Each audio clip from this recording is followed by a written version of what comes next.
राधे राधे जी। मंदिर जाने के एक नहीं अनेक है लाभ। प्रतिदिन पूजा करने से मिलते हैं ये 36 लाभ। भगवान के प्रति हर व्यक्ति की श्रद्धा होती है, इसीलिए तो जब भी हम किसी मुसीबत में होते हैं तो सबसे पहले भगवान को याद करते हैं।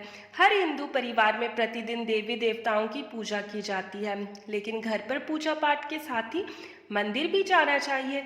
प्रतिदिन मंदिर जाकर पूजा दर्शन करने के एक दो नहीं बल्कि 36 लाभ है, और इन लाभों का शास्त्रों के साथ ही वैज्ञानिक आधार पर भी लाभकारी माना गया है। लेकिन उससे जानने से पहले अगर आप भी चाहते हैं कि माता रानी का आशीर्वाद आप पर बना रहे तो इस वीडियो को एक लाइक करें और चैनल को सब्सक्राइब करें और कमेंट बॉक्स में जय माता दी ज़रूर लिखें। तो जी पहला, मंदिर जाने से सुबह ब्रह्म मुहूर्त में उठने का नियम बनता है। सुबह जल्दी उठने से हम अपने नित्य कर्म जैसे उषा पान, शौच, दंत धावन, स्नान आदि से निर्वृत्त हो जाते हैं।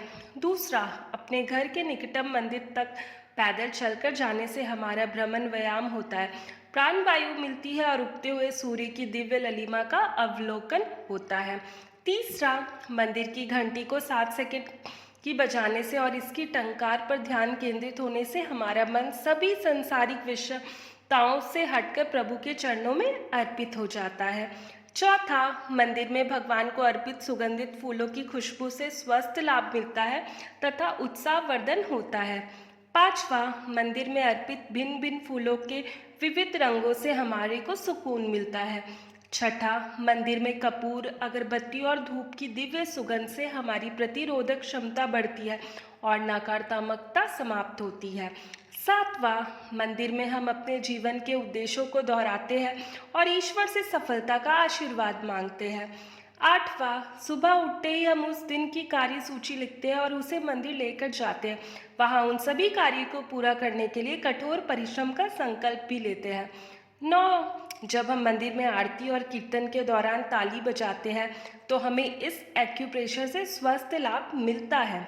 10, आरती से बजाई जाने वाली घंटी, छोटी घंटी से हमारा पितृदोष संतुलित होता है। शायद इसी कारण से गौ माता के गले में भी घंटी बांधी जाती है, क्योंकि ये सर्वमान्य है कि गाय में पित्त ज़्यादा होती है। 11, आरती के दौरान चालीसा के जाप से हमारी वाणी में दिव्यता आती है। ओम के उच्चारण से हमारा चित्त एकाग्र होता है। 12, आरती के बाद शंख बजाए जाए तो श्रद्धालुओं के लिए बहुत सुखदायी तथा स्वस्थ वर्धक है। 13, आरती के बाद हम भारत माता की, गंगा मैया की जय बोलते हैं, जिससे हमारे देश में भक्ति जागृत होती है। 14, हर मंदिर में आरती के बाद गौ रक्षा तथा गौ हत्या बंद होने का संकल्प जरूर दोहराते हैं। 15, आरती के बाद हम जोत पर अपना हाथ घुमाकर अग्नि स्पर्श करते हैं। इससे हमारी कोशिकाओं को दिव्य उषा माता मिलती है और हमारे भीतर पल रहे सभी जीवाणु संक्रमण समाप्त हो जाते हैं।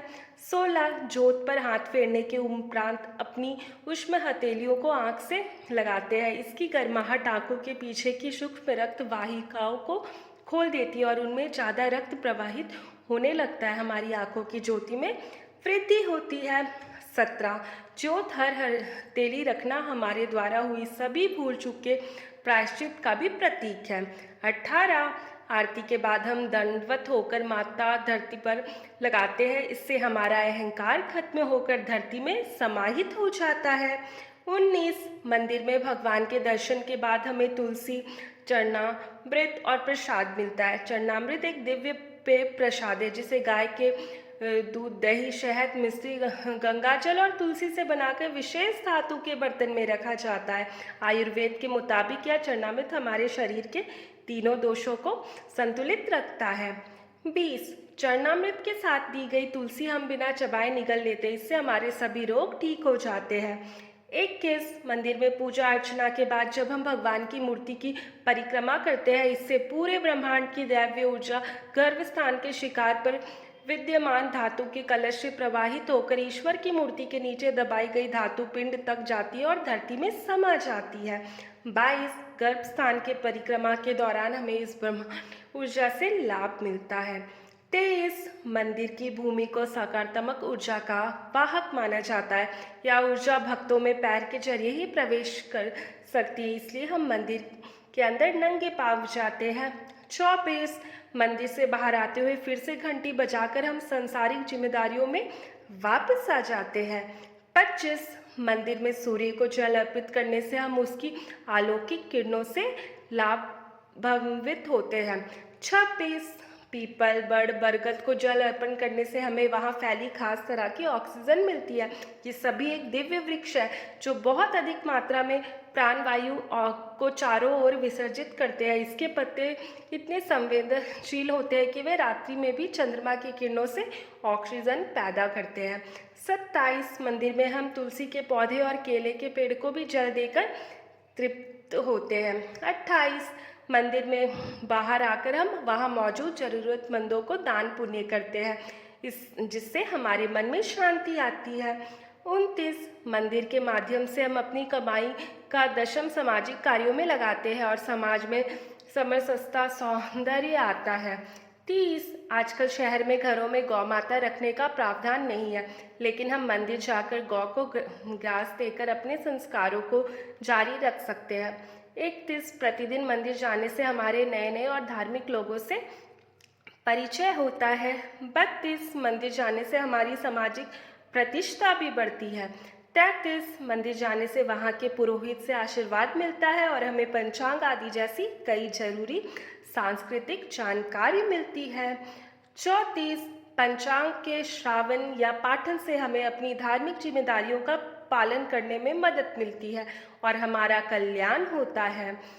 35 मंदिर में सभी वेद, पुराण, गीता, रामायण, महाभारत आदि शास्त्र मौजूद होते हैं, जिन्हें पढ़कर हम अपना जीवन सफल कर सकते हैं। 36 इसीलिए हम सभी को प्रतिदिन मंदिर जाने का संकल्प लेना चाहिए। इससे हमारा समाज संगठित होगा, सांस्कृतिक की रक्षा होगी और हमारा प्यारा भारत पुनः विश्व गुरु बनेगा। दोस्तों, वीडियो अच्छी लगी हो तो लाइक और सब्सक्राइब ज़रूर करें। धन्यवाद। राधे राधे।